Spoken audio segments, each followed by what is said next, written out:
আল্লাহর কোরআনের সবচাইতে দামি আয়াত, the greatest verse in the Quran. উবাই ইবনে কাব রাদিয়াল্লাহু তাআলা আনহুকে বিষ্ণু সাল্লাল্লাহু আলাইহি ওয়াসাল্লাম জিজ্ঞেস করলেন, উবাই বলো তো কোরআনের কোন আয়াতটা সবচেয়ে সেরা? উবাই জানেন, তারপরে বললেন আল্লাহু ওয়া রাসূলুহু আ'লাম, আল্লাহ রাসূল ভালো জানেন। দেখেন কত বিনয়ী ছিলেন সাহাবারা, জেনেও উত্তর দিতে চাইতেন না, ভাবতেন না জানি বিষ্ণুনবী নতুন কিছু আমাদেরকে জানায়। বিষ্ণুনবী আবার বললেন, তুমি কি জানো কোরআনের সবচেয়ে শ্রেষ্ঠ আয়াত কোনটা?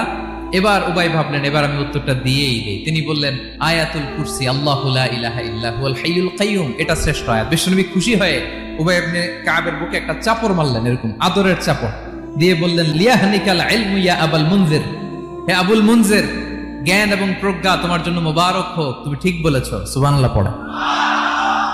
তাহলে এই প্রথম ইনফরমেশনটা আজকে জানলাম, কোরআনের সর্বশ্রেষ্ঠ আয়াতের নাম ৬,২৩৬টা আয়াতের মধ্যে থেকে সবচাইতে দামি আয়াত এটা।